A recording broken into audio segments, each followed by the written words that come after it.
Reduziu-se a possibilidade de Lula da Silva ser eleito presidente do Brasil na primeira volta. O candidato do PT continua, contudo, a liderar as sondagens, em que Jair Bolsonaro está muito distante e permanece assim. O ainda presidente anda em campanha a tentar comprovar as suas capacidades de gestão económica. A um mês da primeira volta, as sondagens não dão motivos de celebração a Bolsonaro, mas o presidente do Brasil apoia-se no crescimento da economia do país. Em São Paulo, destacou novos dados do Instituto Brasileiro de Geografia e Estatística que revelam uma subida do PIB em 1,2%. Bolsonaro realça também a descida do preço da gasolina anunciada pela Petrobras e garante que também o custo do gasóleo vai cair assim que o país começar a importar o produto da Rússia. Lula da Silva visitou o estado do Pará, reforçou que, se for eleito, voltará a criar um Ministério da Cultura, organismo que o governo de Bolsonaro extinguiu, integrando a pasta no Ministério da Cidadania. O candidato do Partido dos Trabalhadores referiu-se ainda a Bolsonaro como genocida, responsabilizando o presidente pelo colapso do sistema de saúde de Manaus, no Amazonas, durante a pandemia. A gente tem que pedir voto, mas a gente tem que derrotar a fábrica de fake news, a fábrica de mentira criada pelo genocida. É a única vez no mundo que a gente vê as pessoas morrerem afogadas fora da água por falta de oxigênio, como ele permitiu que acontecesse em Manaus. Lula lidera as mais recentes sondagens com 45% de intenção de votos. Bolsonaro soma 32%. Seguem-se Ciro Gomes, do Partido Democrático Trabalhista, com 9%, e Simone Tebet, do Movimento Democrático Brasileiro, com 5%.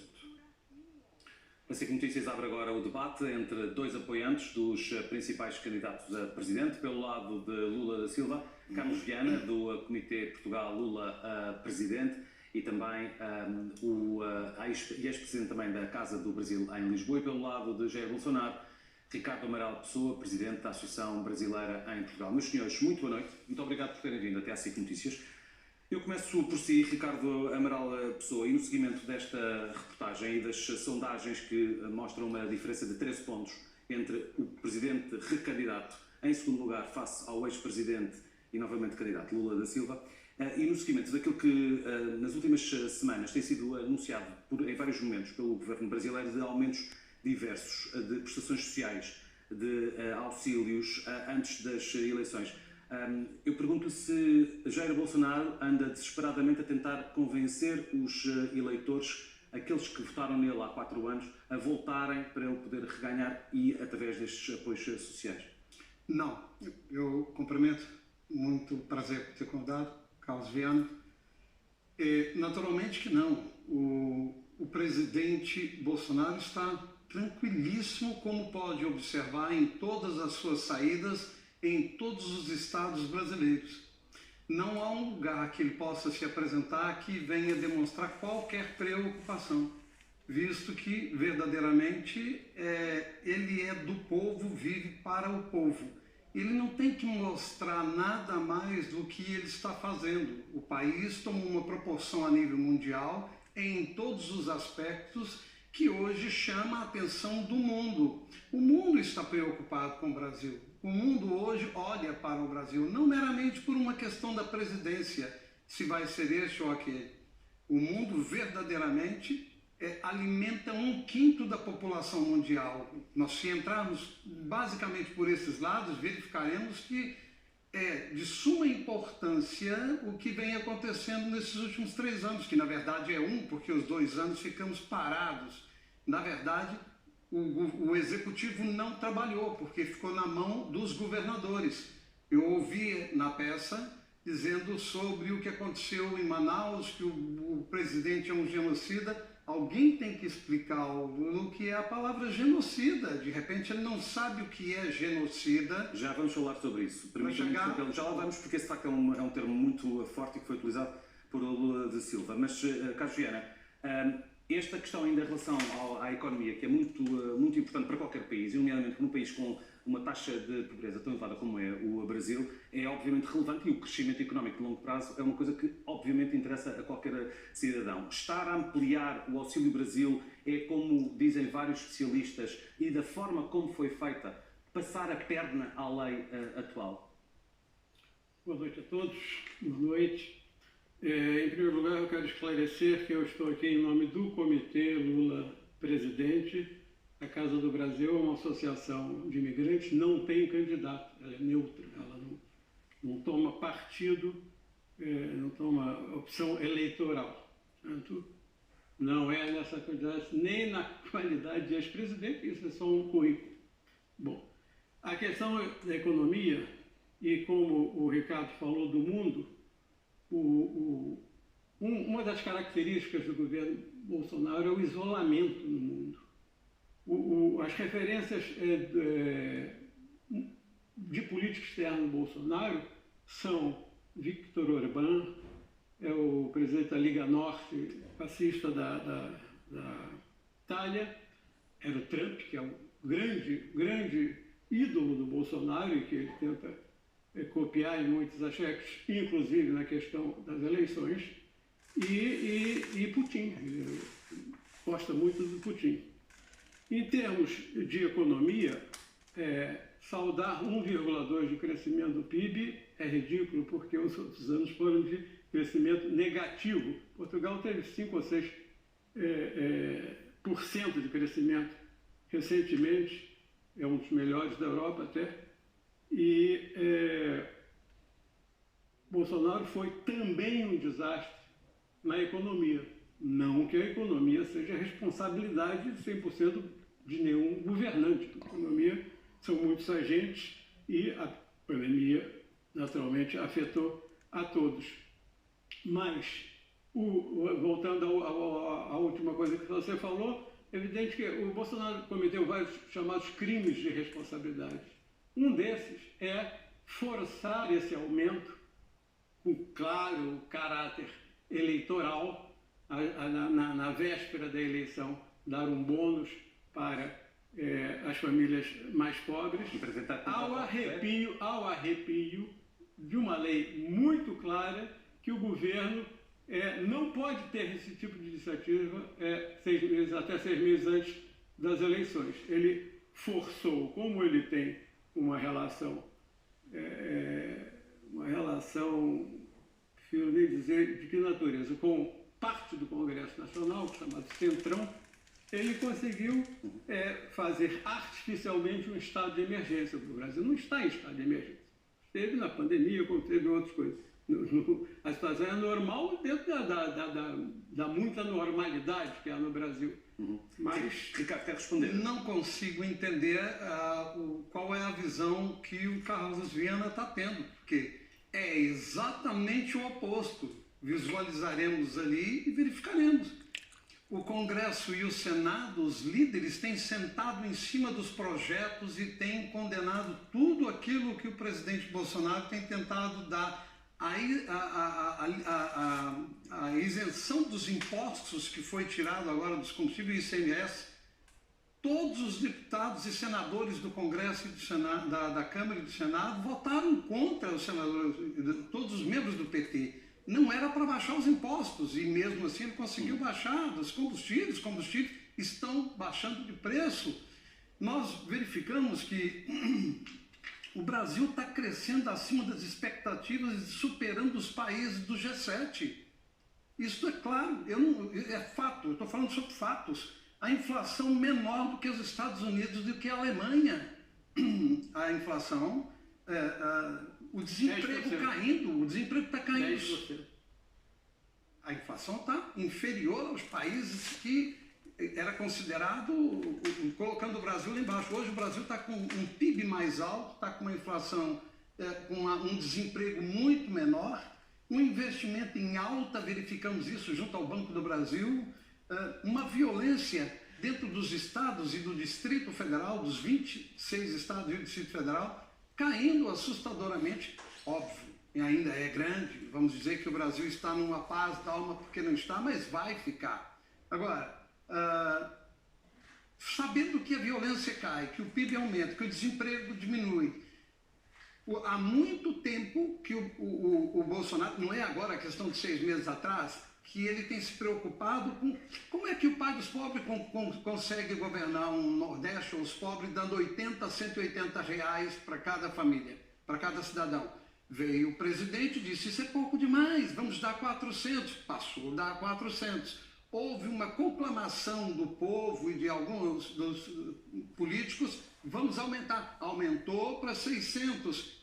Eu não entendo porque nada que o presidente Bolsonaro consegue fazer agrada a oposição. O problema está até na questão legal e que alguns especialistas já têm chamado a atenção. Temos de seguir em frente para outros temas. Eu gostava de falar precisamente sobre aquilo que o Ricardo estava a falar há pouco e da expressão genocida que Lula da Silva usa e que a campanha do PT usa para caracterizar o trabalho de Jair Bolsonaro enquanto presidente do Brasil durante a pandemia. Isto é um exagero dramático ou é a consequência de uma estratégia política? Não, nenhum nem outro. É uma expressão popular. Ou seja, que surgiu espontaneamente com 700 mil mortos oficiais. Quase 680, 90.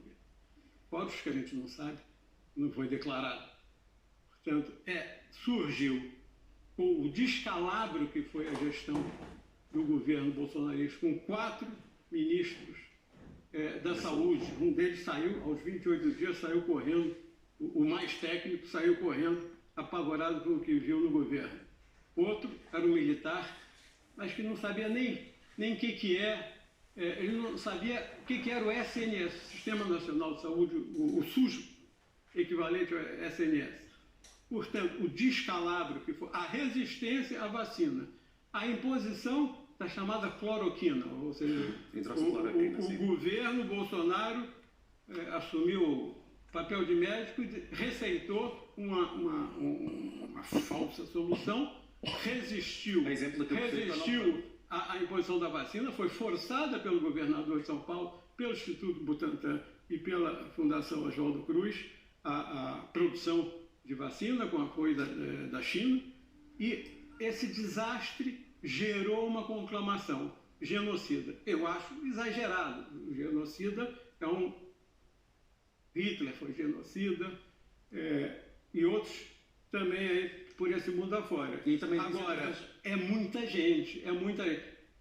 Todos os especialistas falam, poderiam ser poupadas de 100 a 200 mil pessoas. É muito.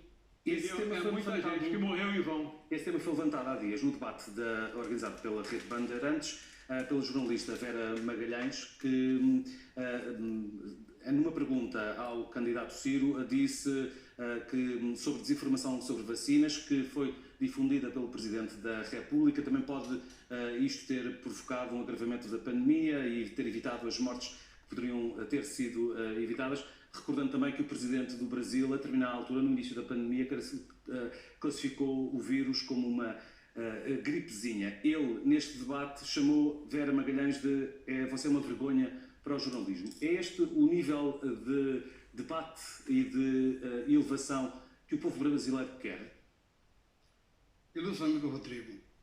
Nós temos que prestar atenção num todo, porque é como esta entrevista aqui. Nós vamos ficar num debate 20 minutos. Se a pessoa disser uma palavra, aí no final pega-se naquela palavra e queima o Carlos Viana ou queima o Ricardo Amaral. Não pode ser assim. Está pegando o presidente da República e está dizendo, ele chamou aquela jornalista naquele momento que ela era uma vergonha para o jornalismo. Mas de repente, o ilustre amigo jornalista não conhece a história dela no passado, o que ela vem fazendo com a presidência da República. Então chegou num determinado momento que ela foi tentar provocar o Ciro Gomes a responder e outra pessoa a falar sobre o presidente da República. E ele então disse, não, peraí, você é uma vergonha, entra de forma direta, faz a pergunta que você quer fazer. Não provoca conflito, foi o que ela fez, ela estava provocando um conflito. Como não era a primeira vez, nem a segunda vez, ele usou daquela terminologia. Que é aceitável, portanto, na sua opinião? Como? Que é aceitável, portanto, na sua opinião? Não é o correto, mas eu sei entender o limite do ser humano. Eu sei entender o seu limite. Quando você estiver em um determinado lugar, e for agredido de várias formas, de repente você tomou uma decisão que você não gostaria. Mas quando se faz uma pergunta sobre desinformação sobre vacinas, difundir também essa desinformação pelo Presidente da República, que em tempos tinha chamado ao vírus, ao coronavírus, gripezinha, e que isto poderia ter agravado a pandemia e evitar mortes, isso é uma provocação? É porque se você assistir como eu fui procurar assistir várias vezes, quando ele disse isso, ele não disse que era uma gripezinha, ele disse, para mim, que sou atleta, para mim, se eu pegar, não vai ser mais do que uma gripezinha. E tiraram tudo de trás, pegaram, vai ser uma gripezinha. Se assistir, tá gravado, isso não tem como fugir. Ele disse, eu, como atleta, como tenho um bom preparo físico, a minha vida inteira no Exército, eu sou professor de Educação Física, se eu pegar isso, será uma gripezinha. Entendido. Aquilo que dizia o Carlos Vilhena relativamente à forma como o Presidente Bolsonaro geriu a questão da pandemia e das vacinas e do processo de vacinação. Excelente. Ele atendeu de forma... Não tinha outra forma melhor. Se você perceber, também está registrado, não estamos aqui, nós estamos mostrando fatos. Isso que eu estou falando aqui está registrado. É só buscar a produção e vai ver. Tudo que era possível fazer em tempo hábil, ele fez. Comprou as vacinas em tempo hábil, enviou essas vacinas para os 26 estados, mandou milhões, bilhões para os estados que não foi prestado contas e esse dinheiro dissolveu. Há registros vários, com inúmeras notícias no Brasil de e-mails e de vários contactos, nomeadamente da Pfizer, que não foram respondidos. Eu queria passar em frente, mas Carlos Vilhena quer rapidamente fazer uma resposta, dar uma resposta a isso. O Ricardo falou que o Bolsonaro está tranquilo. Ele está tão intranquilo que neste debate não só ofendeu a jornalista, não cabe a ele fazer juízo de valor sobre a qualidade de jornalistas, cabe aos jornalistas fazerem perguntas incômodas. Ele também ofendeu a candidata Simone Tebet, que é uma excelente senadora e que foi uma das figuras maiores da comissão da Covid, que teve como resultado final o elenco de vários crimes cometidos pelo governo federal. Ofendeu a senhora também, uma pior senadora, foi extremamente grosseiro com a Simone Tebet. Quer dizer, ele não se contém, ele é Bolsonaro, ele é o que é. Ele em relação à Covid, ele imitou uma pessoa assim, morrendo, sufocada. Quer dizer, ele é de uma grosseria que até atingiu o presidente de Portugal ao desconvidá-lo horas antes, ou um dia antes, de um almoço oficial, um almoço que protocolar são presidentes. Não é um almoço com um amigo, não. Uhum. Isso é um suceder de ofensa. Ofendeu a mulher do Macron, ofendeu. É uma coisa. É uma vergonha para o Brasil. O Bolsonaro é uma vergonha permanente para os brasileiros no exterior. Não se sente envergonhado, Ricardo Amaral Pessoa, por estas. Eu sinto orgulhoso de ter um presidente como tem. Um presidente autêntico, um presidente que vá a qualquer lugar, em qualquer parte no mundo e é recebido de uma forma muito calorosa. Então não vai a Portugal? Como? Porquê é que Jair Bolsonaro não vai a Portugal nestes 4 anos? Como não foi em vários outros países, ele só teve um ano para poder... O Brasil está este ano entre dias consagrado nos 200 anos, não é uma votação normal. É verdade e eu acho que realmente poderia ter tentado criar um espaço na sua agenda para poder visitar Portugal. Mas, por exemplo, aliás, eu já fiz esse convite. Ao retirar o convite a Marcelo Rebelo de Sousa. Se me permite, isso foi no dia 4 do mês passado, dia de julho, e eu tenho o maior respeito pelo presidente Marcelo, conheço pessoalmente, e o respeito demais, e gosto muito como comentarista, mas ele cometeu um erro, sim, quando comentarista, não é? Já não é. Sim. Portanto, cometeu um erro grave para um presidente. É inaceitável a atitude dele. Vai a um estado, a um país, e vai visitar um presidiário vai visitar outros que estão em campanha. Nós estamos em campanha. Atenção, nós estamos em campanha. O presidente Bolsonaro está em campanha, não oficializada, porque ela começou agora recente, mas é de conhecimento público que desde muito que... presidiário refere-se a Lula da Silva, que foi ilibado pelo Existe outro...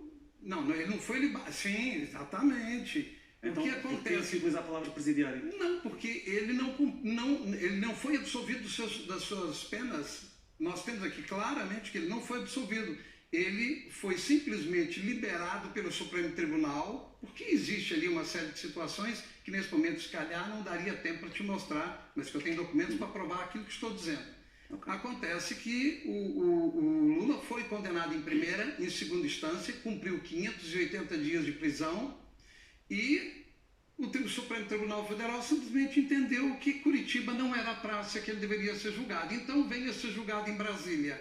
Demorou-se tanto que prescreveu. Então agora você já está livre. Ele não deveria estar livre porque foi no mandato dele que foi criada a lei da ficha suja, ficha limpa. Deixe-me só ouvir o Carlos Viana muito rapidamente sobre o assunto, para depois a seguir irmos para um tema final sobre os 200 anos para concluir este nosso debate. Quer responder a estas coisas que acabou de ouvir? O Ricardo às vezes delira como o Bolsonaro também delira. Primeiro, todos os casos, os 26 casos, foram considerados nulos, porque o juiz que o julgou foi suspenso, foi punido e está na Rua da Amargura. O semideus Moro, que durante os anos reinou sobre até o Supremo, hoje está alvo de buscas. Por uma questão até onde chegou. Deixa-me só terminar, porque não sei se está mesmo a terminar e eu preciso mesmo só de avançar para este tema final. A independência celebra-se os 200 anos de independência dentro de poucos dias. 7 de setembro teremos atos políticos de comemoração dos 200 anos de independência ou teremos atos propagandísticos e eleitorais, sabendo nós que o coração que estava em Portugal, do rei Dom Pedro IV, Dom Pedro I do Brasil, foi levado para o Brasil a pedido das autoridades brasileiras. Para terminar, por favor, Ricardo. Naturalmente que os brasileiros, atualmente, com toda a paz, com toda a harmonia que sempre teve, o 7 de setembro do ano passado, será comemorado 7 de setembro, os 200 anos da independência. Portugal é e será sempre o eterno irmão mais velho do Brasil. O respeito, a consideração, o amor que temos por Portugal é enorme. Haja visto que os brasileiros adoram vir para Portugal. Eu, como disse, estou em Portugal há mais de 3 décadas e não será um ato político, será um ato verdadeiramente de comemoração do 7 de setembro. Agora, não vai ser, porque a população não vai aceitar as determinações que vêm do Supremo Tribunal Federal, como a proibição de utilizar, e outros juízes, a bandeira verde e amarela, como estavam tentando impedir que os brasileiros saíssem na rua com a bandeira verde e amarela. Há uma juíza... Aí o delírio já atingiu níveis estratosféricos. É achar que o Supremo Tribunal Federal proibiria cidadãos brasileiros de usar a bandeira verde e amarela, isso já é mesmo delírio. Bom, o que eu quero dizer é o seguinte, o 7 de setembro sempre foi comemorado discretamente com uma marcha militar, com um desfile militar bastante protocolar. Infelizmente, o 7 de setembro não é comemorado pelo povo brasileiro como o 14 de julho francês, o 4 de julho norte-americano, que são festas populares muito gigantescas. É assim. O Bolsonaro quis fazer, foi impedido, vamos ver o que vai acontecer. Ele quis atrelar a um desfile militar uma manifestação de seus eleitores, de seus fanáticos eleitores. Ou seja, utilizar o Exército Brasileiro, né, que simboliza no 7 de setembro o conjunto da população, na comemoração do... E faz sentido o coração de Dom Pedro ter ido para o Brasil?